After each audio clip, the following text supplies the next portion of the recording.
Subscribe कीजिए 10th class गणित channel को और बेल आइकन को दबाइए लेटेस्ट वीडियो देखने के लिए।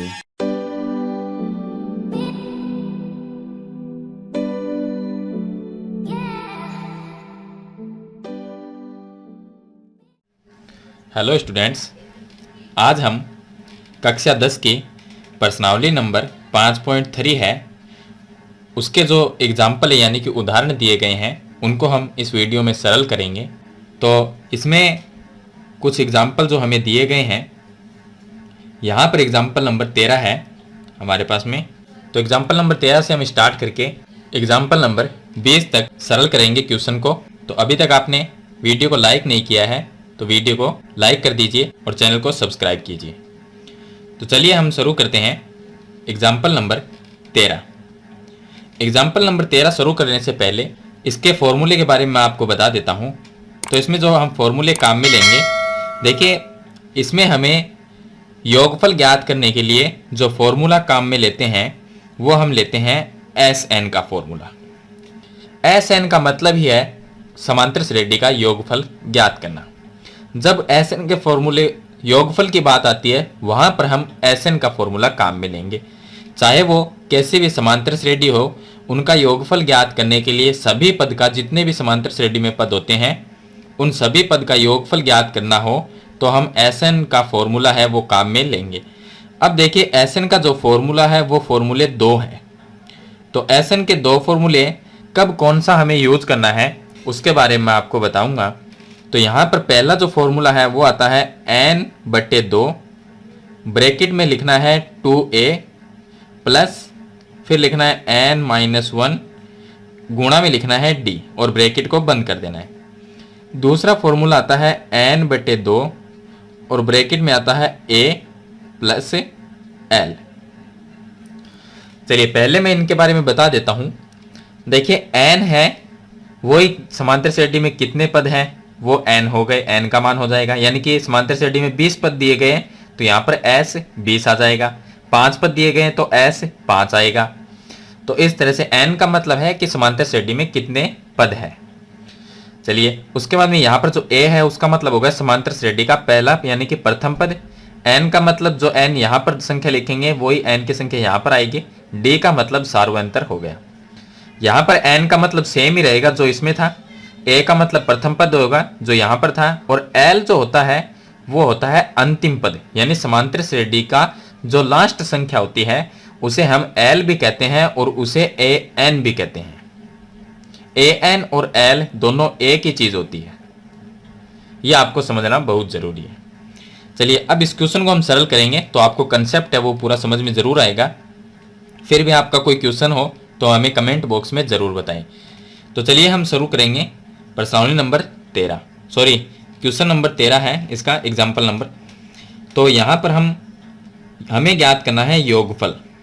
योगफल ज्ञात करने के लिए समांतर श्रेणी में पहला जो क्वेश्चन है वो है समांतर श्रेणी में 1, 4, 7 और 10, ये हमारी समांतर श्रेणी है जिसमें टोटल 20 पद हैं। अब आगे के पद इसमें दिए नहीं गए हैं, हमें टोटल 20 पद हैं तो उनका हमें योग ज्ञात करना है। जब भी योग की बात आती है तो हम फॉर्मूला काम में लेंगे SN का फॉर्मूला काम में लेंगे। अब SN का कौन सा फॉर्मूला इनमें से काम में लेंगे, तो ये फॉर्मूला आपको तब काम में लेना है जब हमें किसी समांतर श्रेणी में अंतिम पद दिया गया हो। अंतिम पद को हम कहते हैं L या AN। तो इसमें हमें ये लिखा होता कि अंतिम पद ये है, कोई भी अंतिम पद दिया होता तो हम ये फॉर्मूला काम में ले सकते हैं। लेकिन इसमें 20 पद है टोटल तो उनका हमें योगफल ज्ञात करना है, तो उसके लिए हम SN का ये फॉर्मूला काम में लेंगे। तो अंतिम पद की तो इसमें बात ही नहीं की तो ये फॉर्मूला काम में नहीं आएगा, ऊपर वाला काम में लेंगे ये फॉर्मूला। तो अब बात करते हैं SN बराबर हम लिखेंगे n/2, ब्रैकेट में लिखना है 2a प्लस n-1 गुणा d। इस फॉर्मूले से हम 20 पद का योगफल ज्ञात करेंगे। अब इसमें जो हमें दिए गए हैं n, a और d, इनका मान पहले हम ज्ञात करेंगे। तो इनका मान लिखेंगे। सबसे पहले चलिए हम मान लिखते हैं ये जो n है, n का मान, तो n का मान यहाँ पर हो जाएगा 20, क्योंकि समांतर श्रेणी में कितने पद हैं, टोटल ही 20 पद है, यानी टोटल ही 20 संख्याएं हैं। जिस तरह से यहाँ पर 1, 2, 3, 4 संख्या दी गई, इस तरह से पूरी समांतर श्रेणी में 20 संख्या है टोटल, तो उसका मतलब होगा कि 20 पद हैं, तो वो हो जाएगा n का मान। उसके बाद में a का मान समांतर श्रेणी का पहला जो अक्षर होता है यानी पहली संख्या वो a का मान यानी प्रथम पद होता है, तो a बराबर लिखेंगे 1। उसके बाद में d का मान, d का मतलब होता है सार्वअंतर यानी संख्याओं के बीच में अंतर कितने का चल रहा है, तो यहाँ से 1 में 3 प्लस करने पे 4 आते हैं, फिर इसमें 3 प्लस करेंगे 7 यानी अंतर चल रहा है 3 का, तो यहाँ पर हो गया 3। अब इसमें मान रख लेंगे, तो s की जगह s ही लिखना है, n का मान यहाँ पर 20 लिखना है, तो s 20 का मतलब होगा कि 20 पद का योगफल हम ज्ञात कर रहे हैं। बराबर में n का मान 20 लिखना है, बट्टे में 2 लिखना है, ब्रैकेट में आपको 2 गुणा a का मान लिखना है 1 और फिर प्लस ब्रैकेट में n-1, n की जगह लिखना है 20, तो 20 माइनस 1 हो जाएगा, d का मान लिखना है 3। अब इसको सरल करना है तो 20 पद का योगफल ज्ञात हो जाएगा। चलिए यहाँ पर हम ज्ञात करेंगे, तो इसमें भाग देंगे 2 का 20 में, तो यह आ जाएगा 10, 2 को 1 से गुणा किया 2, फिर यहाँ पे लिखेंगे प्लस 20 माइनस 1 19 हो जाएगा, 19 को 3 से गुणा कर देंगे आगे, तो ये हो जाएगा हमारे पास में 10। फिर ब्रैकेट में इसको लिख देंगे हम, 19 को 3 से गुणा कर लेंगे, तो ये हो गया 2 प्लस में तो 9, यहाँ पर हो जाए 19 3 57 होते हैं, तो ये हो जाएंगे हमारे पास में 57 और इनको दोनों को प्लस कर देंगे, तो ये हो जाएंगे 10 गुणा में 57 और 2, ये हो जाएंगे 59। इनको गुणा कर लेंगे तो 59 को 10 से गुणा करेंगे तो ये आ जाएंगे 590। तो हमारे पास में s 20 यानी कि 20 पदों का जो योगफल हमें ज्ञात करना था वो आएगा 520 आएगा, तो ये इसका आंसर हो जाएगा। चलिए इसके बाद में इसका सेकंड क्वेश्चन को सरल करेंगे। अब देखिए इसका question number 2, question number second जो है इसमें यानी क्वेश्चन नंबर इसका 2, उसमें ये समांतर श्रेणी हमें दी गई है जिसके 10 पदों का योगफल, 10 पदों का मतलब हो गया s10 का मान ज्ञात करना। s10 का मान वही उसी सूत्र से ज्ञात करेंगे जिससे हमने पहले किया था, n/2 ब्रैकेट में लिखना है 2a प्लस में n-1 गुणा में लिखना है d और ब्रैकेट बंद कर देना है। अब यहाँ से सभी के पहले मान ज्ञात करेंगे। 10 पद का मतलब हो गया n का मान 10, प्रथम पद a का मान हो गया हमारे पास में 2 और d का मान d हो गया सार्वअंतर, तो 2 से 7 कब आएगा, जब इसमें 5 प्लस करेंगे, तो d का मान हो गया 5। 7 में 12 कब आएगा, जो 7 में 5 प्लस यानी कि 5 का अंतर है, तो d का मान 5। इस सूत्र में सभी मान रखेंगे तो ये हो जाएगा s10 बराबर n का मान 10 लिखना है, 2 का इसमें भाग देना है, फिर 2 गुणा a का मान लिखना है यहाँ से 2, फिर प्लस n का मान लिखना है 10 माइनस 1 हो जाएगा, d का मान लिखना है गुणा में 5। चलिए इसको सरल करते हैं, तो s10 का मान हमारे पास में आ जाएगा 10/2 का मतलब हो गया 5, फिर ब्रैकेट में 2 को 2 से गुणा किया ये हो गया 4, फिर प्लस 10 माइनस 1 9 जाएगा, 9 को 5 से गुणा 9 पंजे 45 होते हैं, तो यहाँ पर आ जाएगा s10 बराबर 45 और 4 ये हो जाएंगे 49 और गुणा कर देंगे 5 से, 49 को 5 से गुणा कर लेंगे, तो देखिए 9 को 5 से गुणा किया 45 का 5, फिर हासिल 4 रह जाएगी, 5 चौक 20 हो जाएंगे और 4 24 यानी कि उत्तर आएगा इसका s10 यानी 10 पदों का योग होगा 245, यह इसका आंसर हो जाएगा। तो इस तरह से क्वेश्चन को आपको सरल करना है। चलिए इसके बाद में उदाहरण नंबर 2 को सरल करेंगे। अब देखिए इसका एग्जाम्पल नंबर 14 है, ये एग्जाम्पल नंबर 2 नहीं है, एग्जाम्पल नंबर 14। तो इसमें भी हमें योगफल ज्ञात करना है।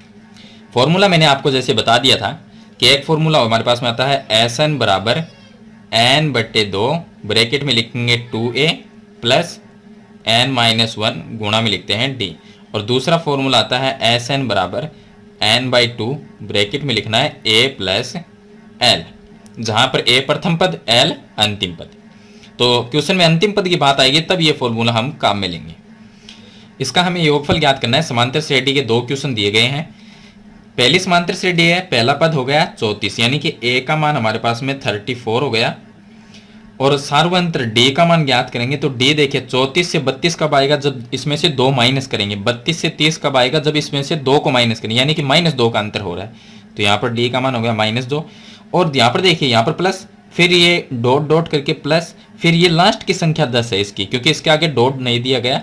अगर ये इनके साथ की संख्या होती तो इस संख्या को यहाँ नहीं यहाँ लिखा जाता, तो ये इसकी लास्ट की संख्या है। तो लास्ट की संख्या को हम अंतिम संख्या कहते हैं, जिसको हम l से भी लिखते हैं और an से भी लिखते हैं, तो यानी दोनों का मान क्या है 10 है। इसको l का मान भी मान सकते हैं तो और an का मान भी मान सकते हैं। अब देखिए इसमें अंतिम पद आ गया, तो फॉर्मूला अंतिम पद वाला एल वाला यूज करेंगे। अब एल वाला फॉर्मूला यूज करने के लिए हमें ये पता होना चाहिए कि इस फॉर्मूले में हमें क्या क्या चीज़ों की ज़रूरत है। तो एल का मान हमारे पास में दिया गया है, ए का मान प्रथम पद दिया गया है, और एन का मान, तो यहाँ पर देखा जाए तो एन का मान हमारे पास में नहीं है। यहाँ पर जो एन है उसका मान हमारे पास में नहीं है। तो एन का मान हम कहाँ से ज्ञात करेंगे? पहले हमें एन का मान ज्ञात करना होगा, क्योंकि ए का और एल का मान, देखिए ए का मान और एल का मान ये दो तो है हमारे पास में, तीसरा एन जो यहाँ पर आता है ये एन, इसका मान हमारे पास में नहीं, तो पहले एन का मान ज्ञात करेंगे। एन का मान ज्ञात करने के लिए हम फॉर्मूला ए एन वाला काम में लेंगे, जो मैंने पहले के कुछ क्वेश्चन में बताए हैं। तो ए एन वाला फॉर्मूला काम में लेंगे। ए एन वाला फॉर्मूला है a plus n minus one into d. तो इस फॉर्मूले का यूज करने के लिए एन का मान ज्ञात करना होगा, यानी कि हर जो हमारे पास में सूत्र होता है उस फॉर्मूले या उस सूत्र के अंदर हमें जितने भी मान है, जितने भी जो चीज़ लिखी हुई है उनके मान हमारे पास में होने ज़रूरी है, तभी हम उस सूत्र का यूज़ है, उस फॉर्मूले का यूज़ है कर सकते हैं। चलिए पहले एन की ज़रूरत है, तो एन का मान निकालेंगे। ए एन का मान कितना है? मैंने बताया कि एल हो या ए एन दोनों एक ही चीज़ है, तो इसका मान 10 है। तो ए एन की जगह हम ये 10 लिख सकते हैं, इसकी जगह 10 लिखेंगे, ए की जगह 34 लिखेंगे, प्लस एन का मान हमें ज्ञात करना है, तो एन की जगह एन माइनस वन, डी का मान -2 गुणा में लिख देंगे। ये 10 हो गया। इस 34 को हम इस साइड में लेके आएंगे, तो यह माइनस में, तो 10 माइनस 34 हो जाएगा, क्योंकि प्लस में इस साइड में आके माइनस में हो जाएगा। चलिए उसके बाद में हमारे पास में दिया गया है n-1, तो -2 को n से गुणा करेंगे, -2n, -2 को -1 से गुणा किया +2 हो जाएगा। यहाँ पर 34 माइनस 10 या 10 माइनस 34 करेंगे तो माइनस में 24 रह जाएंगे बराबर में, और ये 2 है वो भी इस साइड में आएगा तो माइनस में 2 हो जाएगा, और इस साइड में रह जाएगा माइनस में 2n। ये दोनों माइनस की है तो -26 बराबर में -2n। माइनस से माइनस कट जाएगा तो n, ये 2 गुणा में भाग में आ जाएगा, तो 26/2 हो जाएगा बराबर में n रह जाएगा। तो यहाँ पर n का मान हमारे पास में क्या, 26 में 2 का भाग देंगे तो n का मान आ गया 13, यानी हमने n का मान है वो ज्ञात कर लिया। तो n का मान यहाँ पर लिख सकते हैं कि n का मान आ गया 13, ये हो गया n का मान। अब इस फॉर्मूले का यूज करें, सभी मान हमारे पास में है तो ये फॉर्मूला लगाएंगे Sn का, तो ये हो गया S, n का मान 13 तो S 13 हो गए बराबर n/2 का मतलब हो गया 13/2, ब्रैकेट में a प्लस एल, a का मान 34 प्लस l का मान अंतिम पद कितना है 10, तो यहाँ पर S 13/2, फिर यहाँ पर 34 प्लस 10 ये करेंगे हमारे, तो यहाँ पर हो जाएंगे इंटू में 44, और फिर 2 का इसमें 44 में भाग दे देंगे तो ये आ जाएंगे 22। 13 को 22 से गुणा कर लेंगे तो ये S 13 बराबर 13 गुणा 22। चलिए 13 को 22 से हम गुणा करते हैं तो यहाँ पर हम 13 और 22 लिखते हैं, 13 दूनी ये हो जाएंगे 26, फिर 13 दूनी 26, फिर ये 2 ये हो जाएंगे 8 और 286, तो इसका मान आ जाएगा 286, ये इसका आंसर आ जाएगा। तो यानी 13 पदों का योगफल हमारे पास में 286 है। लेकिन हमें तो इस समांतर श्रेणी में दिए नहीं गए थे कि 13 पदों का ज्ञात करना है, इसमें लिखा है कि योगफल ज्ञात करना है, तो इसका योगफल 13 पद होंगे टोटल इसमें, और उनका योगफल आएगा 286 आ जाएगा। चलिए इसके बाद में इसका नेक्स्ट क्वेश्चन, अब इसका सेकंड जो क्वेश्चन हम सरल करेंगे वो same to same question number first के जैसा ही है, उसी तरह से हमें सरल करना है। यहाँ पर n का मान ज्ञात करना पड़ेगा, उसके बाद में हम Sn का फॉर्मूला यूज करेंगे। तो यहाँ पर भी चलिए हम सबसे पहले इसका मान देखते हैं कौन कौन से मान दिए गए हमें। तो सेकंड क्वेश्चन में प्रथम पद -5 हो गया, a का मान आता है -5, सार्वंतर d का मान देखेंगे तो -5 से -8 कब आएगा, जब -3 प्लस करेंगे, तो सार्वंतर हो गया -3। अंतिम पद जिसको l भी कह सकते हैं an भी कह सकते हैं, वो है -230। अब देखिए यहाँ पर सभी मान है, अब इनका योगफल ज्ञात करने के लिए हम Sn का फॉर्मूला, ये अंतिम पद दिया गया तो अंतिम पद वाला फॉर्मूला काम में लेंगे, जो कि n/2 ब्रैकेट में a प्लस l। देखिए l का मान हमारे पास में है, a का मान भी हमारे पास में है, और रह गया n का मान नहीं है, तो पहले n का मान ज्ञात करेंगे। n का मान हमेशा ही an वाले फॉर्मूले से ज्ञात किया जाता है, जिसको हम a प्लस n-1 गुणा d लिखते हैं। तो यहाँ से हम n का मान ज्ञात करें, an का मान क्या है 230 माइनस में तो ये लिखेंगे माइनस में 230 बराबर a का मान -5 लिखेंगे प्लस n-1 ये लिखेंगे क्योंकि n का मान ज्ञात करना है, d का मान गुणा में -3 लिख देंगे। इसको सरल करेंगे, माइनस में 230 बराबर ये होगा -5, -3 को n से गुणा करेंगे माइनस में 3n, -3 को -1 से गुणा करेंगे प्लस में 3। अब ये देखिए यहाँ पर माइनस में 230 बराबर में -5 प्लस 3, तो यहाँ पर -2 रह जाएगा। -5 में से +3 को निकाल देंगे -2 और -3 -2 को इस साइड में लेके आएंगे +2 हो जाएगा, तो इस साइड में लेके आएंगे तो -230 तो पहले से है, ये माइनस है तो प्लस में आके 2 हो जाएगा, बराबर में इस साइड में क्या रहेगा -3n रहेगा। फिर 230 में से +2 को निकाल देंगे तो -228 रह जाएंगे, बराबर में -3n रह जाएगा। यहाँ पर माइनस से माइनस कैंसिल कर देंगे। अब इसको देखिए सही तरीके से भी लिख सकते हैं, 3n को इस साइड में लिखेंगे, बराबर में 228 को इस साइड में लिख सकते हैं। चलिए यहाँ पर n बराबर ये 3 गुणा में भाग में आ जाएगा, तो 228/3 इसका भाग जाता है इसमें 76 बार, 76 बार भाग जाएगा, 22 में जाएगा 3 का 7 बार जाएगा, फिर 1 18 रह जाएगा, 18 में 6 बार जाएगा। तो n का मान हमने ज्ञात कर लिया, जो कि n का मान हम यहाँ पर लिख लेंगे n बराबर 76, ये आ गया n का मान। अब हमें ज्ञात करना है Sn से इसका समांतर श्रेणी का योगफल। तो चलिए सभी मान हमने यहाँ पर निकाल लिए हैं, ये हमारे मान हो गए टोटल।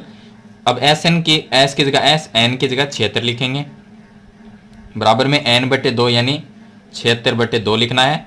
फिर ब्रैकेट में a का मान -5 लिखेंगे प्लस में l का मान, लेकिन l का मान माइनस में दिया गया यहाँ पर, तो यहाँ पर प्लस है लेकिन ये माइनस ही हो जाएगा 230। चलिए ये हो गया S 76 बराबर 76/2, 76 में 2 का भाग देने तो 7 में चला गया 3 बार, 16 में जाएगा 8 बार, 38 बार। फिर यहाँ पर ब्रैकेट में या इसको गुणा में लिख लेंगे, क्योंकि ब्रैकेट हटाएंगे तो गुणा का चिन्ह आ जाएगा, और -230 और -5 माइनस में 235 आ जाएगा।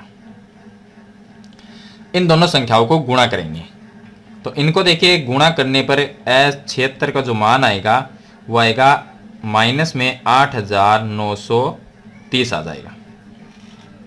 तो ये इसका आंसर होगा।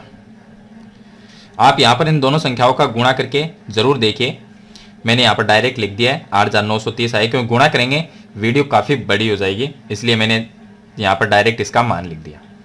तो ये हो जाएगा समांतर श्रेणी का योगफल। तो इस तरह से हमें ज्ञात। इसके बाद में शुरू करते हैं इसका क्वेश्चन नंबर 15। अभी हम इसमें शुरू करेंगे उदाहरण नंबर 15, जो कि प्रश्नावली 5.3 से है। तो इसमें हमें दिया गया है समांतर श्रेणी दी गई है 54, 51 और 48 के कितने पदों का योगफल 513 होगा। यानी कि इस समांतर श्रेणी में कितने पद दिए गए हैं कि उनका योग किया जाए तो यानी कि जितने भी पद होंगे इसमें उनका योग तो हमें दिया गया है कि 513 है, लेकिन इसमें पद कितने हैं टोटल वो हमें ज्ञात करना है। आपको एक कंसेप्ट में क्लियर कर देना चाहता हूं कि देखिए यहाँ पर है 2, 4, 6, 8, 10, इस तरह से कोई समांतर श्रेणी है। अगर हमें ये कह दे कि इस समांतर श्रेणी में 1, 2, 3, 4, 5 पद है, इसका मतलब n का मान 5 है। यानी कि इसमें कितने पद हैं? 5 पद है, तो n का मान 5 पद है। इन सभी संख्याओं का योग दिया गया हो वो होता है Sn का मान। योग का मतलब हो गया इन सभी का योग कितना है, यानी कि इसमें 6 पद है, 6 पद का योग है, 1, 2, 3, 4, 5 पद है, 5 पदों का योग, तो S5 यहाँ पर S आता है, इसका मतलब हो गया समांतर श्रेणी का योग है। तो S5 का मान, इनका सभी का योग कितना होगा, इन टोटल संख्याओं को हम जोड़ेंगे तो वो इसके सामने लिख सकते हैं। लेकिन इसमें पद कितने हैं टोटल वो होता है, यानी कि समांतर श्रेणी में कहते हैं nवां पद, यानी कि 20 पद है, 20 पदों का योगफल, या 30 पद या 10 पद, 15 पद, यानी कि वो सभी क्या है, कितने पद है इसके अंदर, वो n का मान हो जाता है। ये आपको ध्यान रखना है। तो चलिए अभी हम इसको सरल करेंगे। तो इसमें देखिए यहाँ पर समांतर श्रेणी दी गई है हमें, तो इस समांतर श्रेणी में यहाँ पर जो समांतर श्रेणी है 54, 51, 48, इसमें देखा जाए तो प्रथम पद की बात करें, a का मान यहाँ पर हो जाएगा 54, डी का मान यहाँ पर हो जाएगा 54 से 51 कब आएगा, जैसे इसमें से 3 माइनस करेंगे। 51 से 48 कब आते हैं, जब 3 माइनस करते हैं, तो 3 माइनस करने पे आते हैं। तो यहाँ पर सर्वांतर 3 -3 योगफल दिया गया है, यानी कि इसमें कितने पद है वो हमें नहीं पता, हमें इतना पता है कि यहाँ पर योगफल जो है वो है इसका 500। तो इसका मतलब होगा, योगफल का मतलब ही होता है SN का फॉर्मूला लगाना, SN वाला फॉर्मूला। तो हम ये कह सकते हैं कि समांतर श्रेणी में कितने पद है वो हमें नहीं पता, लेकिन हमें इतना पता है कि इसका योगफल है, यानी कि SN जो है वो हमें दिया गया है 513, यानी कि योगफल इसका 513 है। तो योगफल को हम SN से लिख सकते हैं। अगर यहाँ पर ये लिखा होता कि यहाँ पर 20 पदों का योगफल 513 है तो हम यहाँ पर S20 करते, लेकिन हमें ये नहीं पता समांतर श्रेणी में पद कितने हैं वो हमें ज्ञात करनी, यानी इस n का मान तो ज्ञात ही करना है हमें। तो जब SN का बात आती है, योगफल ही दिया गया है, तो हम जो समांतर श्रेणी का योगफल वाला फॉर्मूला वो काम मिले। अब कौन सा फॉर्मूला काम मिलेंगे ये ध्यान रखना, यहाँ पर अंतिम पद नहीं है, यानी कि L का मान नहीं है, तो हम SN का जो फॉर्मूला है n/2, उसके बाद में ब्रैकेट में 2a प्लस n-1 गुणा d, ये फॉर्मूला काम मिलना है। SN का मान हमारे पास में 513 दिया गया है, वो लिखेंगे। और यहाँ पर जो n है उसका मान हमें ज्ञात करना है कि समांतर श्रेणी में कितने पद है, यानी n का मान आ जाएगा तो हमें यह पता चल जाएगा कि समांतर श्रेणी में कितने पद हैं। तो n/2 लिखेंगे, बटे में 2 गुणा a, 2 गुण a का मान 54 लिखेंगे, प्लस n का मान हमारे पास में ज्ञात करना है n-1, d का मान लिखेंगे -3। सरल कर लेंगे इसको, 2 देखिए भाग में है, गुणा में आ जाएगा, तो 513 × 2 बराबर रह जाएंगे n। 54 को 2 से हम गुणा कर लेंगे, तो चलिए यहाँ पर हम इसको गुणा करते हैं, तो 4 दूनी 8 हो जाएंगे, यहाँ पर 4 दूनी यहाँ पर 8 हो जाएंगे, 5 दूनी 10 यानी 108 हो जाएंगे। और फिर हम यहाँ पर प्लस लिखेंगे और ब्रैकेट में -3 को n से गुणा करेंगे, माइनस में 3n, -3 को -1 से गुणा करेंगे तो प्लस में 3 हो जाएगा, फिर ब्रैकेट बंद कर देंगे।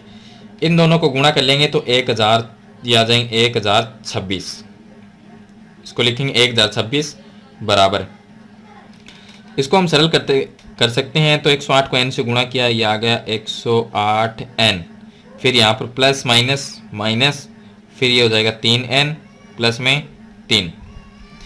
अब यहाँ पर देखिए, यहाँ पर हम इनको 3 को इस साइड में लेके आएंगे, तो 1026 प्लस 3 है, माइनस में 3, यहाँ पर देखिए हमने इसका जो गुणा है उसमें मिस्टेक कर ली। यहाँ पर 108 को n से गुणा 108n, फिर प्लस माइनस, फिर 3n को इस n से गुणा भी करना था तो 3n स्क्वायर होता, फिर इस 3 को n से गुणा करेंगे तो यहाँ पर 3n हो जाएगा। यहाँ पर इसका गुणा में आपको थोड़ा सा ध्यान रखना है। चलिए आगे, यहाँ पर ये माइनस में नहीं आएगा, फिर 1026 रहेंगे बराबर में। देखिए ये हो गया -108n में से, और 108n और 3n ये हो जाएंगे 111n, माइनस में 3n। चलिए आगे इसको सरल करेंगे, तो यहाँ पर हम इसको लिख सकते हैं कि माइनस में 3n स्क्वायर, तो ये हो गया माइनस में 3n स्क्वायर, फिर 111n जो है वो प्लस में, तो प्लस में 111n। इस संख्या को इस साइड में लेके आएंगे तो माइनस में 1026 बराबर में रहेगा 0। देखिए आगे माइनस आ जाए तो हम पूरी समीकरण को माइनस से गुणा कर सकते हैं, तो इसको हम इस तरह से लिख सकते हैं कि पूरी समीकरण को माइनस से गुणा करने पर तो ये प्लस में 3s स्क्वायर, जो प्लस है वो माइनस हो जाएगा, माइनस को प्लस करेंगे तो ये माइनस में 111n, और ये माइनस है तो प्लस में 1026, यानी कि हमने पूरी समीकरण को माइनस से गुणा कर दिया, आगे माइनस का चिन्ह नहीं रखेंगे। अब यहाँ पर हमें ये देखना है, चलिए इसमें थोड़ा सा इसको और सरल कर सकते हैं कि 3 का इसमें पूरे में भाग जाता है, तो हम लिख सकते हैं n इसको, इसमें देखिए 3 का भाग देंगे, 3 से 3 कट जाएगा, n स्क्वायर रह जाएगा, इसमें 3 का भाग देंगे और इसमें 3 का भाग देंगे, 0 में भी 3 का भाग। चलिए यहाँ से n स्क्वायर रह गया, 111 में 3 का भाग दे सकते हैं, तो माइनस में 11 में 3 का भाग जाएगा, 3 तिरी 9 और 7 तिरी 21 यानी कि 37 बार, फिर प्लस इसमें भी दे सकते हैं, तो 10 में 3 का भाग जाएगा 3 बार, 12 में जाएगा 4 बार, 6 में जाएगा 2 बार, बराबर में 0। हमें ये देखिए समीकरण बन गई कि गुणा करने पर 342 आने चाहिए और जोड़ने पर 37 आने चाहिए, ऐसी दो संख्या देखनी है। तो वो हो सकती है हमारे पास में, एक तो हो सकती है 18, दूसरी हो सकती है 19, क्योंकि इस क्वेश्चन को मैंने पहले ही सरल कर लिया था, इसलिए आपको मैंने बता रहा हूँ कि वो संख्या 18 और 19 होगी। जिनको गुणा किया जाए तो 342 ही आएगा, और जिनको जोड़ दिया जाए तो 37 आते हैं, क्योंकि 18 18 36 होते हैं, प्लस एक और करेंगे तो 37 आएंगे। बड़ी संख्या को आगे लिखना है, छोटी को पीछे लिखेंगे। तो ये हो गया एन स्क्वायर, माइनस में 19 एन लिखना है, और माइनस में 18 एन लिखना है, और प्लस में लिखेंगे 342, बराबर में लिखना है 0। चलिए, ये समीकरण तो सभी स्टूडेंट्स को सरल करनी ज़रूर आती होगी। अगर नहीं आती तो मेरे पीछे को जो वीडियो है, जो मैंने वीडियो बनाए हैं, तो इस तरह के जो क्वेश्चन हैं वो आप ज़रूर देखिए, जो समीकरण सरल करते हैं उन वीडियो को आप देखिए, उनमें आपको टोटल कंसेप्ट है वो ज़रूर समझ में आ जाएगा। अब देखिए, यहाँ पर इसमें कॉमन लेंगे हम, यहाँ पर कॉमन आ सकता है n, तो यहाँ पर n माइनस 19 रह जाएगा। यहाँ पर हम कॉमन लेंगे माइनस में 18, तो यहाँ पर ब्रैकेट में रह जाएगा n, और ये हो जाएगा माइनस में 342 में 18 का भाग 19 बार जाएगा, क्योंकि ब्रैकेट हमेशा ही बराबर आते हैं। आपको ध्यान रखना, दोनों ब्रैकेट जो आएंगे वो सेम आएंगे। चलिए, दोनों ब्रैकेट में से एक लिखना है n माइनस 19, और दूसरा लिखेंगे n और माइनस 18, n माइनस 18 बराबर 0। अगर हम इन दोनों को 0 के बराबर करते हैं, n माइनस 19 बराबर 0 करेंगे, n माइनस 19 बराबर 0 रखेंगे तो n का मान क्या आएगा 19। अगर n माइनस 18 बराबर 0 रखेंगे तो n का मान आएगा 18। यानी कि हमें ये पूछा गया तो समांतर श्रेणी में कितने पद हैं, कि कितने पदों का योगफल 513 है। तो हम ये लिख सकते हैं कि 19 पद भी है, 18 भी है। तो 18 और 19 हम दोनों लिखेंगे इसमें, कि पद 18 भी हो सकते हैं जिनका योग, और 19 भी हो सकते हैं। तो दोनों इसके आंसर रहेंगे। चलिए, इसके बाद में शुरू करते हैं इसका उदाहरण नंबर 16। अब देखिए, इसका एग्जाम्पल नंबर 16 है। एग्जाम्पल नंबर जो 16 है उसको हम सरल करेंगे। तो इसमें हमें ज्ञात करना है कि समांतर श्रेणी के प्रथम 15 पदों का योगफल ज्ञात करना है। यानी एक समांतर श्रेणी है जो हमें इस क्वेश्चन में नहीं दी गई, उसमें पद दिए गए हैं कि उसमें 15 पद है, और 15 पद का योगफल ज्ञात करना है। कितने पद का? 15 पद का ज्ञात करना है। योगफल ज्ञात करना है तो हम लिखेंगे कि S15 का मान हमें ज्ञात करना है। हमें ज्ञात करना है यहाँ पर S15। S15 का मतलब हो गया कि 15 पदों का योगफल। S15 का मान ज्ञात करने के लिए हम यहाँ पर फॉर्मूला, अंतिम पद की तो इसमें बात ही नहीं है तो वो फॉर्मूला यूज नहीं करेंगे। हम इसमें फॉर्मूला n/2 ब्रैकेट, अब इसमें आगे लिखना है 2a प्लस n-1 गुणा में d। फॉर्मूला हमें यही काम में लेना है। यहाँ पर देखिए, n का मान तो हम 15 लिख सकते हैं, क्योंकि यहाँ पर हमने 15 लिखा है। s n होता है तो s 15 लिख दिया।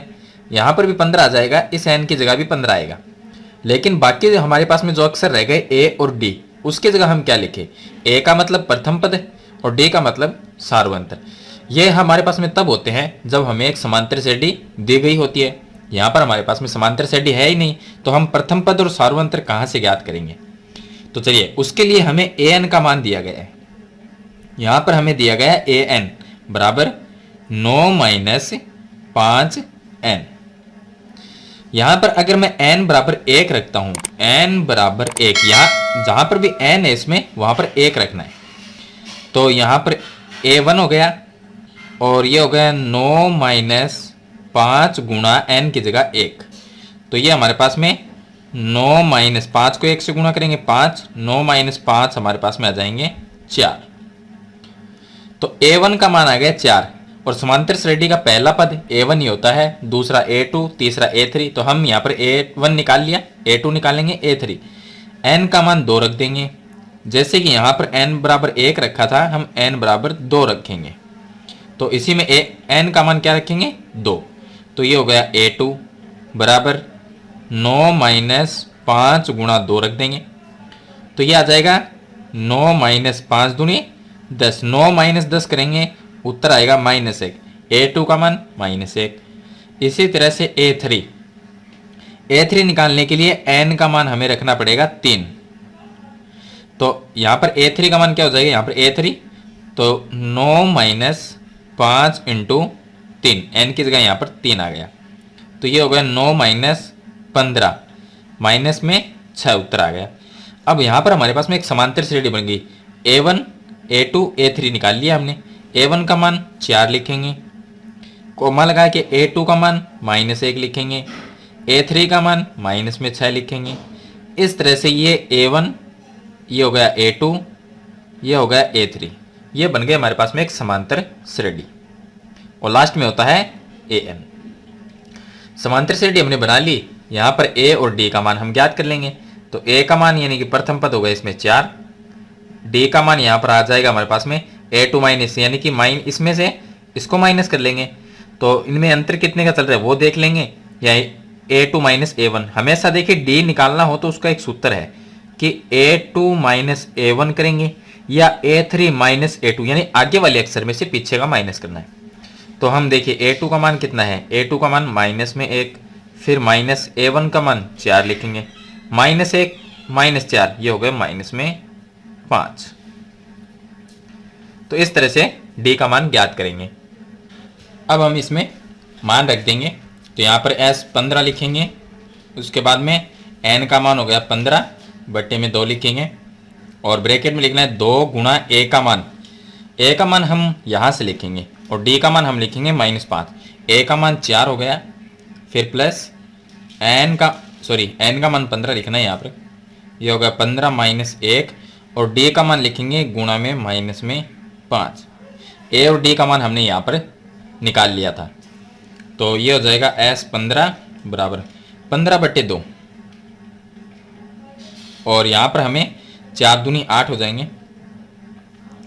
फिर यहाँ पर 15 में से 1 को निकाल देंगे तो ये हो जाएंगे 14, और 14 को -5 से गुणा करेंगे तो ये आ जाएंगे माइनस में 80, क्योंकि 14 पंजो 80 होता है। तो यहाँ पर ये 80 आ जाएंगे, और फिर इनको हम माइनस कर देंगे। तो यहाँ पर आ जाएंगे 15 बट्टे 2 गुणा में 80 माइनस 8। तो माइनस में बड़ी संख्या है इसलिए आंसर भी माइनस में आएगा। तो यहाँ पर माइनस में हमारे पास में आएगा 72। अब देखिए 2 का भाग इसमें दे सकते हैं, तो ये आ गया 36, और 15 को गुणा कर देंगे -36 से। 15 को -36 से हम गुणा करेंगे तो इसका आंसर जो हमारे पास में आएगा वो आएगा माइनस में 400। तो यहाँ पर देखिए थोड़ी सी काउंटिंग में यहाँ पर 70 आएगा, 70 आएगा, क्योंकि 14 को 5 से गुणा करते हैं तो 70 होते हैं। और यहाँ पर भी हमें, चलिए इसको हम कैंसिल करते हैं। तो यहाँ पर हमारे पास में S 15 का मान ये हो गया 15 बट्टे 2, और गुणा में हमें यहाँ पर लिखे 70 माइनस 8 करेंगे तो माइनस में 62 हो जाएंगे, और 2 का भाग देंगे -62 में तो -31 आ जाएंगे। फिर यहाँ पर आ जाएगा S 15 बराबर 15 गुणा माइनस में 31। अब इन दोनों को हम गुणा कर देंगे तो S 15 को जो मान आएगा दोनों का गुणा आएगा 465, और वो भी माइनस में आएगा क्योंकि यहाँ पर माइनस का चिन्ह है। तो ये आ जाएगा 15 पदों का योगफल। तो यहाँ पर दिए गए थे 15 पदों का योगफल हमें ज्ञात करना था, और जिसका nवां पद हमें दिया गया था। तो ये हो जाएगा 15 पद का योगफल आ जाएगा। चलिए इसके बाद में नेक्स्ट उदाहरण है इसका, उदाहरण नंबर 17, उसे हम सरल करेंगे। अब देखिए इसका एग्जाम्पल नंबर 17 जो कि 5.3 से एक्सरसाइज 5.3 का है, समांतर श्रेणी से। तो यहाँ पर 17 नंबर जो उदाहरण है इसका, उसमें हमें दिए यदि किसी समांतर श्रेणी के प्रथम 7 पदों का योग 49 है, मतलब 1 2 3 4 5 6 7, यानी 7 पद देखो समांतर श्रेणी में, उन सभी संख्याओं को हमने जोड़ लिया तो उनका योग कितना है 49। अब देखिए 7 पदों का योग है, योग का मतलब हो गया SN के फॉर्मूला काम में लेना। तो यहाँ पर 7 पद का योग है, इसका मतलब S7 हो गया, S7 जिसका मान है 49। S7 का मतलब होता है कि 7 पद का योग, S8 का मतलब होता है 8 पदों का योग अगर हमें दिया गया है तो, यानी कि यहाँ पर 49 दिया गया, 7 पद का योग कितना है 49, तो हम S7 लिख देंगे। जैसे कि किसी समांतर श्रेणी का 20वां पद, उसको क्या लिखते हैं A20, 10वां पद A10 लिखते हैं। तो इसी तरह से किसी भी समांतर श्रेणी के कितने भी पद हो, 7 8 9 10, 7 पद हैं तो S7, 8 पद है उनका योग है, मतलब कि 8 पदों का योग, तो हम लिखेंगे S8 लिख देंगे। उनका योग कितना है वो उसके सामने लिखेंगे। तो यहाँ पर S7 बराबर 49 हो गया, यानी कि 7 पद का योग है वो 49 है। उसके बाद में प्रथम 17 पदों का योग, प्रथम 17 पदों का योग का मतलब हो गया S17, यानी कि 17 संख्याएं हैं उनका योग। 17 पद का मतलब हो गया 17 संख्या, 17 संख्याओं का योग है, कोई भी 17 संख्या है अलग अलग एक समांतर श्रेणी में, उनका योग है 289। तो उसके प्रथम n पदों का योगफल ज्ञात करना है।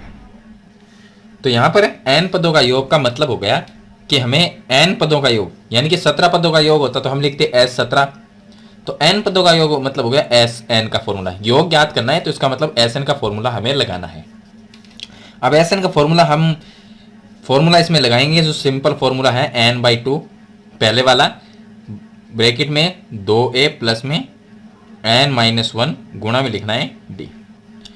n पदों का योगफल का मतलब है कि n की जगह तो n रहेगा, बाकी a प्रथम पद और d इसका मान यहां पर हमें लिखना है, तब हम n पद का योगफल ज्ञात कर सकते हैं।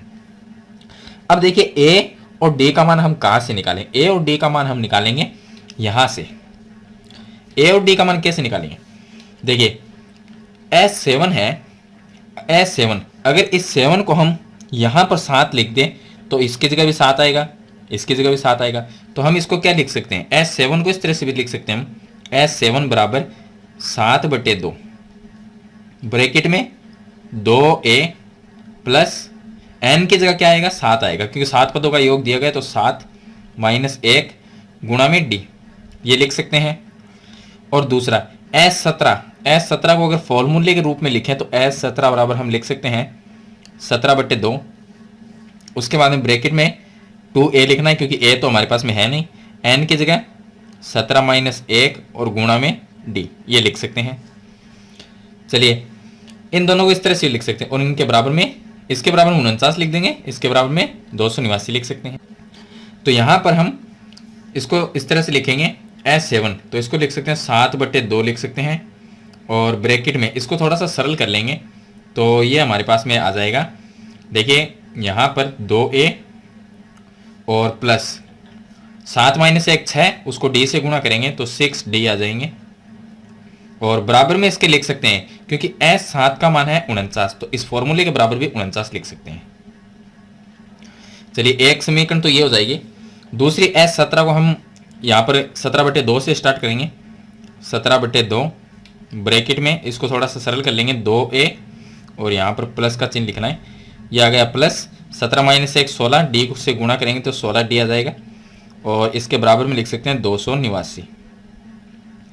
अब इनको सरल करेंगे थोड़ा सा, क्योंकि यहाँ से a और d का हमें मान निकालना है जो इसमें रखना है।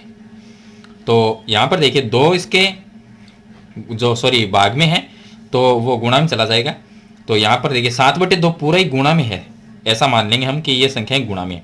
ये गुणा में तो बराबर के चिन्ह के इस साइड में आके भाग में आ जाएगी, नीचे वाला ऊपर चला जाएगा, ऊपर वाला नीचे आ जाएगा, तो हम इसको लिख सकते हैं 2a प्लस 6d बराबर 49 तो है हमारे पास में, और गुणा में इसके 2 भाग में है, वो तो गुणा में आ जाएगा, जो संख्या गुणा में थी वो भाग में आ जाएगी, क्योंकि बराबर के चिन्ह के इस साइड में ऐसा ही होता है। तो देखिए 7 का भाग 49 में 7 बार जाता है, 7 को 2 से गुणा करेंगे 14 आ जाएगा। यहाँ पर लिख सकते हैं 2a प्लस 6d बराबर 14, इसको नाम देंगे समीकरण नंबर 1। चलिए नेक्स्ट दूसरा जो क्वेश्चन हमारा 17/2 है, गुणा में भाग में यहाँ पर आ जाएगा, तो यह रह जाएगा 2a प्लस 16d बराबर 289, और 2 इसके गुणा में आएगा, और 17 जो गुणा में है वो भाग में आ जाएगा। तो 17 का भाग इसमें जाता है 17 बार जाता है, क्यों 17 को 17 से गुणा करते हो 289 आते हैं, इसलिए 17 का भाग 17 ही बार जाएगा, 17 को 2 से गुणा करेंगे 34 आ जाएगा। तो आगे हम लिख देंगे 2a प्लस 16d बराबर 34, इसको नाम देंगे समीकरण नंबर 2। अब देखिए यहाँ पर 2 समीकरण बन गई। जैसे हम प्रतिस्थापन विधि और विलोपन विधि काम में लेते हैं, उसी तरह से या तो इसको प्रतिस्थापन विधि से सरल कर सकते हैं, या यहाँ पर हम इसको विलोपन विधि से सरल कर सकते हैं। जैसे हम विलोपन विधि या प्रतिस्थापन विधि से x और y का मान निकालते हैं, उसी तरह से यहाँ से a और d का मान हम ज्ञात कर लेंगे। तो चलिए इनको सरल करेंगे।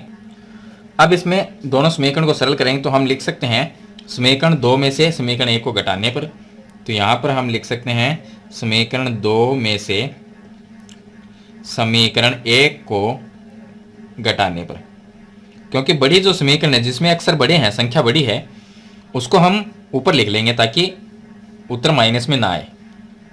वैसे तो हम 1 में से 2 को भी घटा सकते हैं, कोई प्रॉब्लम वाली बात नहीं है घटाने पर। तो 2 में से 1 हो तो 2 नंबर को ऊपर लिखेंगे समीकरण को। यह आ गया 2a प्लस 16d बराबर 34। यह समीकरण नंबर 2 हो जाएगी। और इसके नीचे समीकरण 1 लिखेंगे जो कि हमारे पास में है 2a प्लस 6d बराबर 14। विलोपन विधि से इसको हम सरल कर रहे हैं। तो विलोपन विधि में आपको पता है कि एक साइड कोई भी संख्या सेम होनी चाहिए, या तो ये आगे वाली होनी चाहिए या पीछे वाली संख्या। तो यहाँ पर 2a बराबर है, लेकिन इसमें विलोपन विधि में क्या होता है, जो चिन्ह है वो चेंज करते हैं। जो प्लस है उसको माइनस करते हैं, माइनस को प्लस करते हैं। तो ये प्लस में माइनस हो गया, ये भी माइनस हो जाएगा और ये भी माइनस। ये प्लस माइनस कैंसिल हो जाएंगे। 16d में से माइनस में 6d को निकाल देंगे, यहाँ पर आ जाएंगे 10d बराबर 34 में से 14 को माइनस करेंगे तो यहाँ पर आ जाएंगे 20। d का मान निकालेंगे, 10 इसके भाग में आ जाएगा तो 20/10 d का मान आ जाएगा 2। तो हम लिखेंगे d बराबर 2। d का मान हमने ज्ञात कर लिया। अब d का मान हम समीकरण 1 में या 2 में किसी में भी रख दें। चलिए छोटी समीकरण उसमें रखेंगे तो जल्दी निकलेगा। तो हम लिखेंगे d का मान समीकरण 1 में रखने पर। चलिए समीकरण 1 में रख लेते हैं।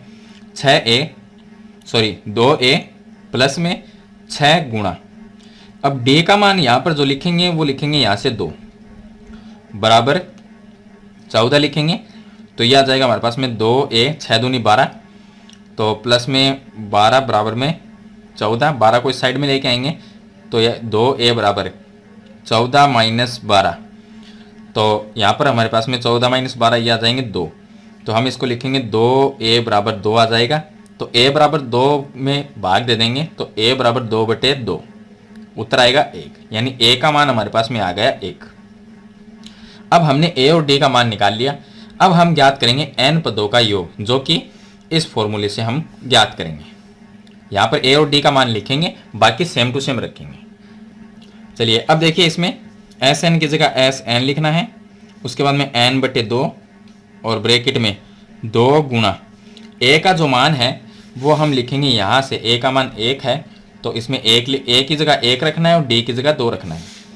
तो a की जगह हम 1 लिखेंगे और प्लस में ब्रैकेट में n-1 और d की जगह गुणा में 2 रखेंगे। तो sn बराबर ये हो जाएगा n/2, ब्रैकेट में 2 को 1 से गुणा किया 2, प्लस में 2 को n से गुणा किया 2n, 2 को -1 से गुणा करेंगे माइनस में 2 आ जाएगा। अब यहाँ पर आ जाएगा sn बराबर n/2 प्लस 2 माइनस 2, ये हो जाएंगे कैंसिल और हमारे पास में गुणा में सिर्फ रहेगा 2n। अब यहाँ पर देखिए 2 से 2 कैंसिल हो जाएगा, n को n से गुणा करेंगे उत्तर आएगा n²। तो sn का योग कितना होगा, n पदों का योग होगा हमारे पास में n²। ये इसका उत्तर आ जाएगा। तो इस तरह से आपको उदाहरण नंबर 17 है उसको सरल करना है। मैंने एकदम सिंपल स्टेप में आपको बताया है। चलिए इसके बाद में शुरू करते हैं इसका एग्जाम्पल नंबर 18। अब देखिए इसका एग्जाम्पल नंबर 18 है, जिसमें हमें लिखा है कि यदि किसी समांतर श्रेणी के n पदों का योग दिया गया है, n पदों का योग यानी कि जिस तरह से 7 पदों का योग 8 पदों का योग दिया जाता है, उसी तरह से ये n पदों का योग है 4n - n²। n पदों का योग हो गया, योग का मतलब sn का हम काम में लेते हैं, n पदों का मतलब n आ गया। 10 पद होते तो यहाँ पर 10 लिख देते। बराबर में लिखना है 4n - n², ये हो गया 10 पदों n पदों का योग। तो पहला पद क्या होगा ये हमें ज्ञात करना है, पहले 2 पदों का योग क्या होगा वो हमें ज्ञात करना है, दूसरा पद इसका क्या है वो ज्ञात करना है। इस प्रकार तीसरे, 10वें और nवें पद ज्ञात कीजिए। चलिए यहाँ पर सबसे पहले हम ज्ञात करेंगे, पहला पद ज्ञात करना है, जो समांतर श्रेणी है उसका पहला पद ज्ञात करना है।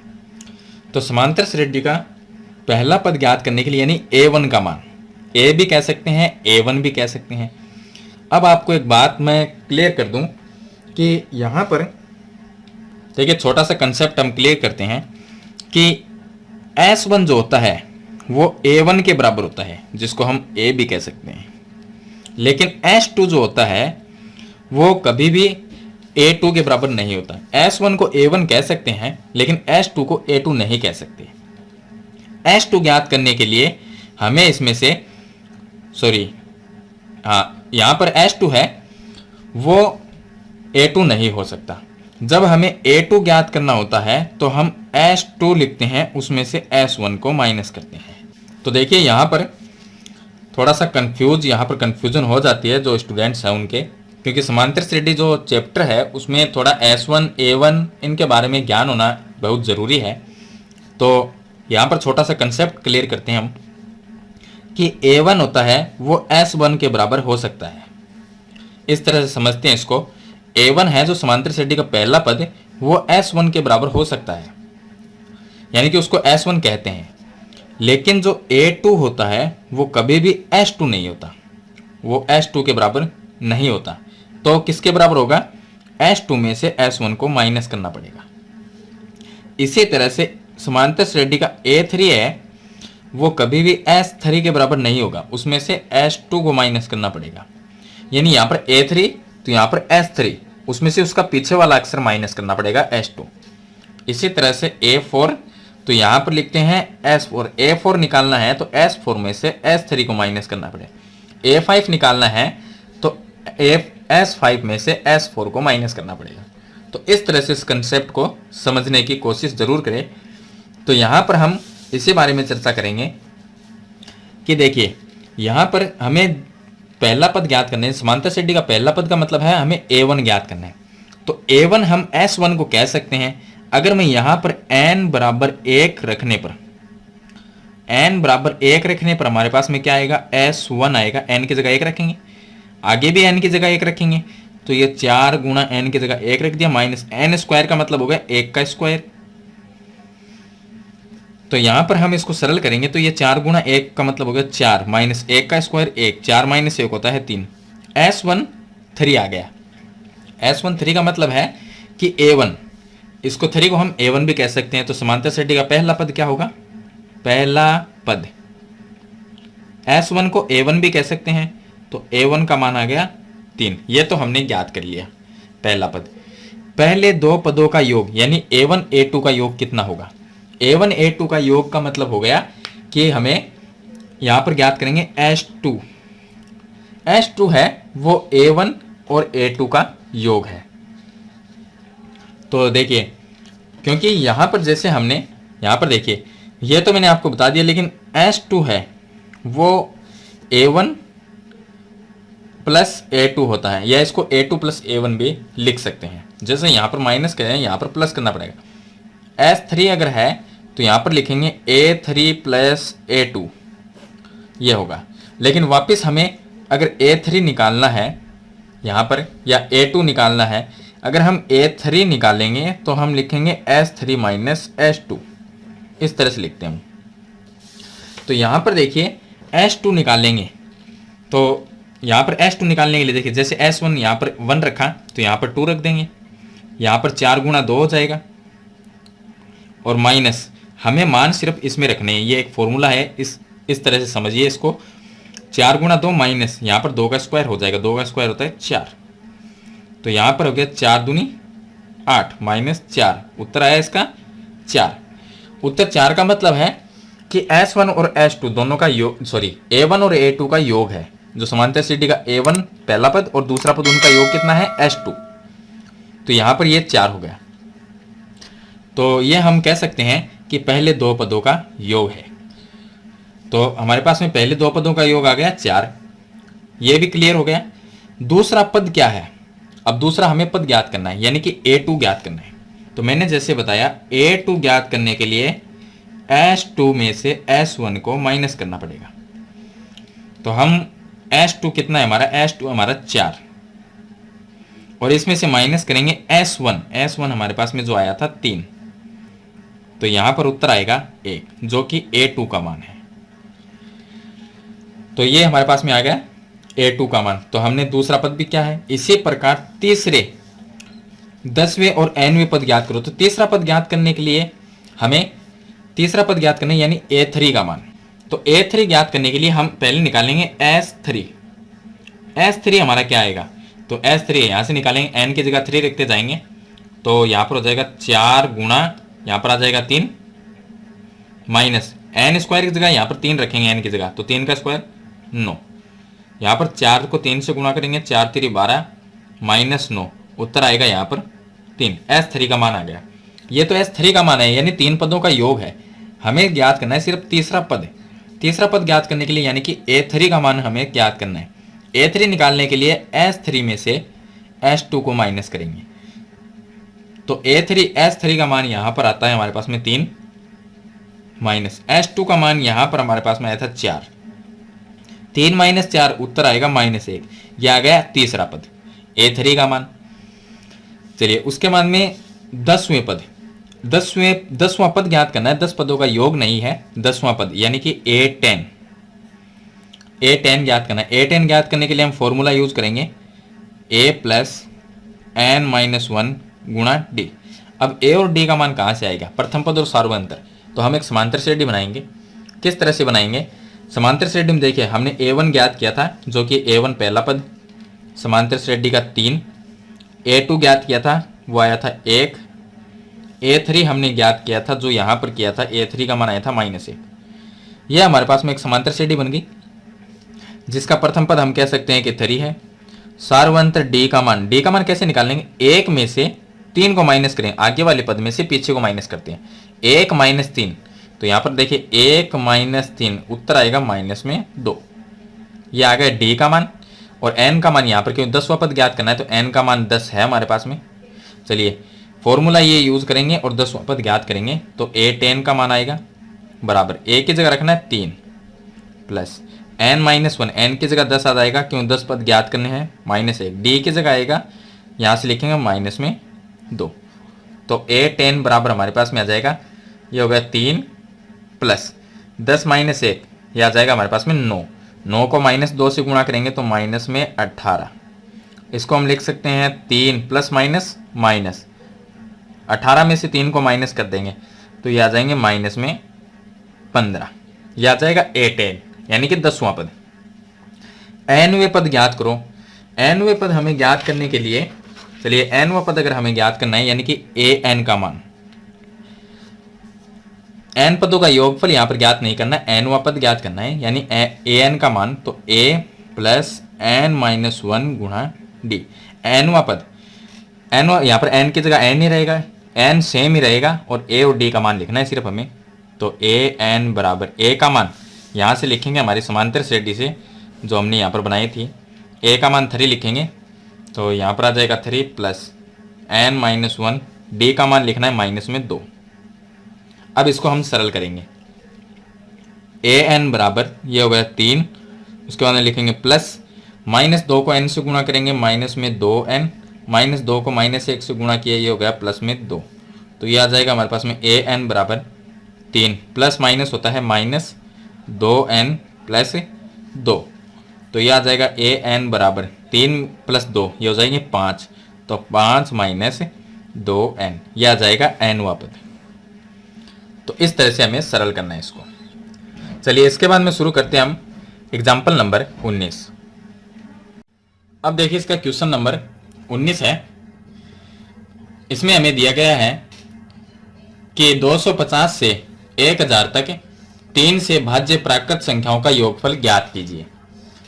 तो इसमें 250 और 1000 के बीच में कितनी संख्या है जिनमें 3 का भाग जाता है, तो हमें वो संख्या देखनी है। तो अब देखिए पहले हम ये देखेंगे कि पहली संख्या इसकी कौन सी है, यानी कि 250 पहली संख्या इसमें है, लेकिन हमें ये देखना है कि 3 का 250 में भाग जाता है या नहीं जाता। तो देखिए यहाँ पर हम चेक करेंगे, तो 250 में 3 का भाग देंगे तो यहाँ पर 8 3 24 हो जाएंगे और शेषफल 1 और 0 10। अब 10 में पूरा भाग नहीं जाएगा, इसका मतलब 250 में भाग नहीं जाता। फिर हम 251 में देखेंगे, तो 251 में देखिए 8 3 24 हो जाएंगे और 11 रह जाएंगे, तो 11 में भी नहीं जाएगा। तो 252 में चेक करेंगे, तो देखिए सबसे पहले 8 3 24 हो जाएंगे और एक शेषफल 2 यहाँ से आ जाएंगे, तो 12 में जाएगा 4, यानी पहली संख्या 252 है। तो हम यहाँ पर लिखेंगे कि 3 से भाज्य संख्याएं, 3 से भाज्य संख्याएं। पहली संख्या है वो है 252। पहली संख्या 252 आ जाएगी तो आगे वाली संख्या कौन सी आएगी? देखिए अब हम इसमें 3 प्लस करते जाएंगे, तो इसमें 3 प्लस करेंगे तो आएंगे 255, उसमें 3 प्लस करेंगे तो आएंगे 258। चलिए इसके बाद में हम लास्ट संख्या देखेंगे। लास्ट संख्या हमारी 1000 दी गई है। 1000 तक हमें देखना है कि 3 से भाज्य संख्या है, तो हम पहले 1000 में भाग देंगे। तो हमें पता है 1000 में भाग नहीं जाता, 999 में जा सकता है, क्योंकि 999 है, 3 बारी 9 है, तो इसलिए 3 का भाग जा सकता है सभी में। तो यहां पर हमारे पास में एक बन जाती है समांतर श्रेणी। ये एक समांतर श्रेणी होगी जिसका प्रथम पद a का मान हमें 252 है और सार्वंतर d का मान यहां पर देखिए अंतर कितने का चल रहा है? 3 का। और लास्ट संख्या को हम l भी कहते हैं और an भी कहते हैं। इसका मान आ गया 999। अब यहां से लेके और 999 तक की जो सभी संख्या है, जो 3, इनमें सभी में 3 का भाग जाएगा। इन सभी संख्याओं को अगर हम जोड़ते हैं तो इनका योगफल कितना आता है वो ज्ञात करना है। यानी योगफल के लिए हम काम में लेंगे SN का फॉर्मूला। अब SN का फॉर्मूला वो फॉर्मूला लगाना है जिसमें L आता है, तो L वाला लगाएंगे क्योंकि हमारे पास में अंतिम संख्या दी गई है। तो यहां पर लिखेंगे n/2, उसके बाद ब्रैकेट में लिखना है a + L। यह फॉर्मूला काम में लेंगे। यहां पर देखिए L का मान हमारे पास में है, a का मान प्रथम पद दिया गया है, तो n का मान नहीं है।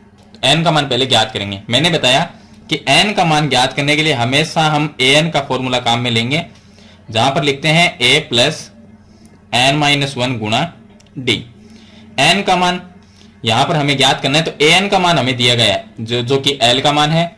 an का मान है 999, इसकी जगह लिखेंगे 999, a की जगह लिखना है 252 और प्लस में n का मान ज्ञात करना है और d का मान लिख देंगे 3। सरल करेंगे इनको, तो यहां पर हम लिखेंगे 999 बराबर में 252 प्लस 3 को n से गुणा किया 3n और माइनस 1 को 3 से गुणा करेंगे माइनस में 3। यह आ जाएगा 999। 252 माइनस 3 करेंगे 249 प्लस में 3n। अब यहां पर 249 है, इस साइड में लेके आएंगे माइनस में हो जाएगा, तो 999 माइनस 249 बराबर में रह जाएगा 3n। इसको माइनस कर लेंगे, 9 माइनस 9 हो गए 0 और 9 माइनस 4 करेंगे तो 5, 9 माइनस 2 हो गए 7, बराबर में रह गए 3n। तो यहां पर हम लिख सकते हैं n बराबर 3 इसके भाग में आ जाएगा, तो 750 में हम भाग देंगे 3 का। 75 में 3 का भाग जाता है, 25 बार 1 0 लगा देंगे, यानी n का मान आ गया 250। अब हम ज्ञात करेंगे यहां पर योगफल। तो SN का फॉर्मूला, n का मान कितना है 250, यहां से लिखना है, तो ये हो गया 250 और बराबर में n/2 यानी 250/2 हो जाएगा। फिर यहां पर लिखेंगे a का मान जो कि यहां पर है 252, तो ये लिखना है और प्लस में l का मान यहां पर 999 लिखना है। तो यहां पर हमारे पास में 250 में 2 का भाग देते हैं 125 आ जाएंगे। ब्रैकेट वाली संख्या को हम प्लस करेंगे, 9 और 2 ये हो जाएंगे 11, 9 और 5 14 और 1 हासिल 15 हो जाएंगे। और यहां पर 1 इसमें प्लस करें 10 और 2 ये हो जाएंगे 12। तो ये आ गया हमारे पास में 125 गुणा 1251 आ जाएंगे। इनको अगर हम गुणा करते हैं तो इसका मान आएगा हमारे पास में 1,56,375। आप इनको गुणा करके जरूर देखना संख्या को, 1,56,375। ये इसका S250 ये आ जाएगा हमारे पास में कि वो संख्याओं का योग जिनमें 3 का भाग जाता है, जो 250 और 1000 के बीच में है। तो ये हो गया इसका एग्जाम्पल नंबर 19। चलिए इसके बाद में शुरू करते हैं लास्ट एग्जाम्पल नंबर 20। तो इसका एग्जाम्पल नंबर 20 है। इसमें हमें दिया गया है कि एक सीढ़ी के क्रमागत डंडे परस्पर 25 सेमी की दूरी पर है। क्रमागत यानी कि जो डंडों के बीच की दूरी है वो यहां पर 25 सेमी, यानी पहला डंडा है और उसके बाद में आता है दूसरा डंडा। तो पहले और दूसरे के बीच में जो ये दूरी है वो है 25 सेमी की दूरी है। दो डंडों के बीच की दूरी 25 सेमी है। डंडों की लंबाई एक समान रूप से घटती है, यहां से एक समान रूप से घटती जाती है, यानी यहां पर डंडे हैं वो छोटे होते जाते हैं। तथा सबसे निचले डंडे की लंबाई 45। देखिए सबसे निचला है, यहां से ये है सबसे नीचे वाला, इसको हम मानेंगे कि ये 45 है। यहां पर दिया गया है ये 45 सेंटीमीटर है और सबसे ऊपर वाले डंडे की लंबाई, यहां पर सबसे ऊपर वाला है, इसकी लंबाई 25 सेमी है। यदि ऊपरी और निचले डंडे के बीच की दूरी, ये देखिए ऊपर वाला और नीचे वाला, यानी कि सबसे पहला ये होगा, सीढ़ी पर हम चढ़ते हैं तो पहले वाले पर चढ़ते हैं, तो नीचे वाला ये हो गया। सबसे नीचे वाला और ऊपर वाला, इसके बीच की दूरी है वो 2.5 मीटर है। इसको सेंटीमीटर में चेंज करेंगे तो 250 सेंटीमीटर आ जाएगा, क्योंकि मीटर को सेंटीमीटर में चेंज करने के लिए हम गुणा करते हैं 100 से। तो 2.5 को 100 से गुणा करेंगे तो 250 आ जाएंगे। चलिए, उसके बाद में हमें दिया गया है तो डंडों को बनाने के लिए कितनी लंबाई की लकड़ी की आवश्यकता है, यानी सभी डंडे हम बनाएंगे तो उसमें कितनी लकड़ी चाहिए हमें। इसका मतलब होगा कि सभी पूरे डंडों की लंबाई होनी चाहिए, और लंबाई का मतलब होगा कि डंडों का योगफल। तो हमें इसका योगफल ज्ञात करना पड़ेगा। योगफल हम ज्ञात करते हैं एस एन के फॉर्मूले से। अब इसमें देखिए, सबसे जो पहला डंडा है सीढ़ी का वो ये है, यहां से लेके यहां तक, जिसकी लंबाई 45 है, यानी पहले डंडे की लंबाई आएगी 45। तो इसको हम ए से लिख देंगे कि प्रथम पद हो गया हमारे पास में 45 सेंटीमीटर। चलिए, उसके बाद में लास्ट जो लंबाई होती है, यानी कि जो समांतर सीढ़ी का अंतिम पद होता है, उसे एल से लिखते हैं, वो हो गया 25। तो एल बराबर यहां पर आ जाएगा 25 सेंटीमीटर। अब इसमें हमें ज्ञात करना है कि इसमें पद कितने हैं टोटल। अगर एस एन का फॉर्मूला हम लगाएंगे, यहां पर एस एन बराबर लिखते हैं n/2 ब्रैकेट में a प्लस एल वाला फॉर्मूला लगाएंगे, क्योंकि अंतिम पद दिया गया है इसलिए ये फॉर्मूला लगाएंगे। यहां पर a का मान l का मान आ गया, लेकिन n का नहीं है। n का मान ज्ञात करने के लिए यहां पर n का मान इस तरह से ज्ञात करेंगे कि सीढ़ियों में कितने डंडे हैं वो निकालने पड़ेंगे, तो वो n का मान हो जाएगा, यानी हमें पता चल जाएगा कि कितने डंडे हैं तो वो कितनी संख्या के बराबर हो जाएगा। यानी कि हम ये देखते हैं समांतर सीढ़ी में कितनी संख्या है, यानी कितने पद है, तो डंडे का मतलब हो यहाँ पर पद। तो यहाँ पर 1 2 3 इस तरह से कितने डंडे लगे हुए हैं, तो वो निकालने के लिए ऊपर वाला, सबसे ऊपर वाला और सबसे नीचे वाले डंडे के बीच की दूरी है 2.5 मीटर, यानी 250 सेमी। तो यहाँ पर लिखते हैं 250 सेमी, इसके बट्टे में भाग देंगे। देखिए, कुल लंबाई में एक डंडे के, दो डंडों के बीच की दूरी का भाग दे देंगे। दो डंडों के बीच की दूरी है 25 सेमी, उसका इसमें भाग देंगे। तो पूरी लंबाई में दो डंडों के बीच की दूरी का भाग देंगे तो यहां पर डंडों की संख्या आ जाएगी, और इसमें साथ में प्लस में 1 जोड़ना है लास्ट में, क्योंकि ऊपर वाला 1 है वो रह जाता है। चलिए, यहां पर 250 में 25 का भाग देंगे तो यहां पर आ जाएगा हमारे पास में 10। 250 में 25 का भाग देंगे, 25 का भाग 25 में जाता है एक बार, 0 का 0 लगा और प्लस 1 करना है इसमें, प्लस 1, तो आ गया हमारे पास में 11। यानी कि टोटल डंडे कितने हैं, 11, यानी कि 11 पद हो गए। तो 11वां पद मतलब n का मान क्या आ गया, 11 आ गया। n का मान 11 हो गया। अब इसमें हम सूत्र में फॉर्मूले में रखेंगे, तो s n की जगह रखना है 11, बराबर में n की जगह रखें 11/2 हो जाएगा, और a प्लस l, a का मान 45 लिखेंगे और l का मान यहां पर लिखेंगे 25। इसको हम सरल करेंगे तो यहां पर S11 बराबर 11/2 ये आ जाएगा, गुणा 45 और 25 को हम प्लस कर देंगे तो ये आ जाएंगे हमारे पास में 70। चलिए, 2 का इसमें भाग दे देंगे तो 35 आ जाएंगे। 35 को 11 से गुणा करेंगे तो देखिए 35 को जब हम 11 से गुणा करते हैं तो ये आएंगे 35 और 35, तो 5 8 और 3, यानी कि 385 आ जाएंगे। तो ये आएंगे 385 सेंटीमीटर में आ गया। अगर इसको मीटर में चेंज करना है तो 100 का इसमें भाग दे देंगे, 100 का इसमें भाग देंगे तो आएगा 3.85 मीटर। सेंटीमीटर में आंसर लिखना है तो ये लिखेंगे, मीटर में लिखेंगे तो 100 का भाग दे देंगे तो 3.85 मीटर आ जाएगा।